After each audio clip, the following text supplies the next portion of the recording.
Some may find my preoccupation with fiery hatred rather strange. Surely, I'd be much happier pondering the philosophy of time, along with those smug posers on the human's wrists. But those questions don't really hold any interest for me. Temporality's only a job for me at the end of the day. In a way, it's only natural for me to devote my thoughts to raw emotion. It's hard not to be aggrandising and dramatic when one literally has a light shining out of one's bottom. We all require a nemesis. Existence is incomplete without one.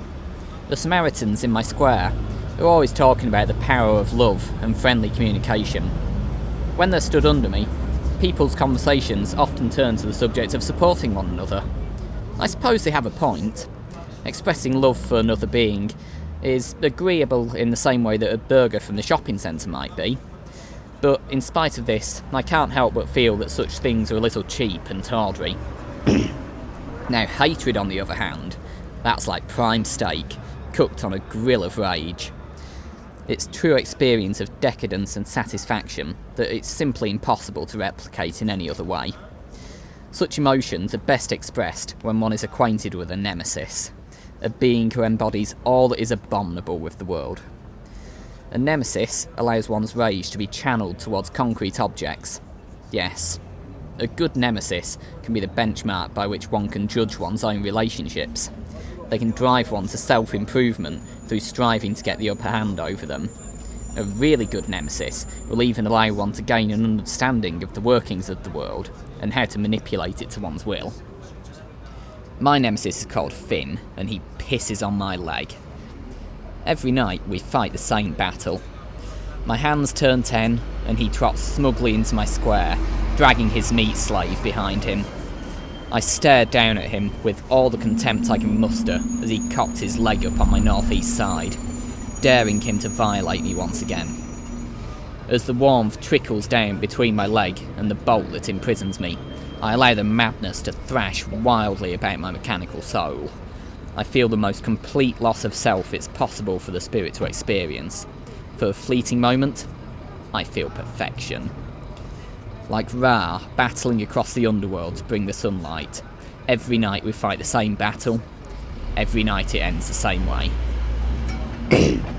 Finn is not the only being to piss up against me.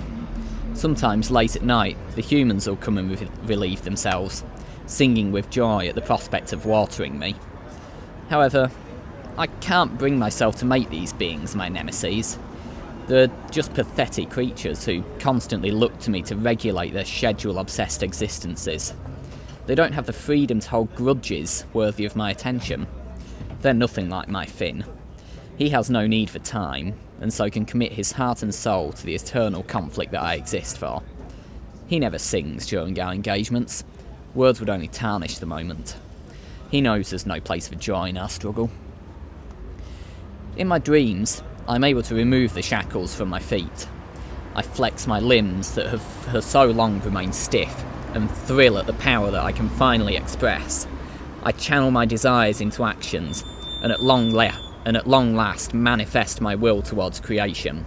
I stalk the streets, unleashing havoc on all that I come across. A cry of excitement bursts up from deep inside. My frustrations are purged.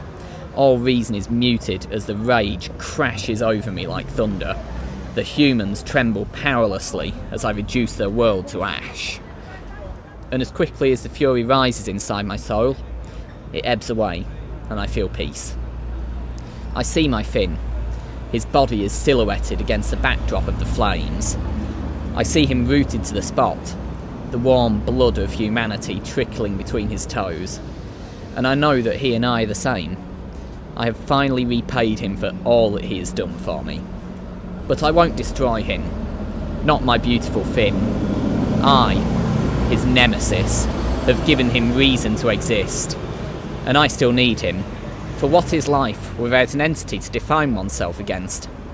He looks blankly across the scene that I've created for him, and I thrill at the vehemence I know must be pulsating through his mind. He will soon come back to hurt me again, and together we'll continue to drive one another closer to perfection. I awake to another morning bolted to my square. The piss on my leg has long since dried. and now it's time to return to my lonely, unchanging task. I await the sunset and our next confrontation.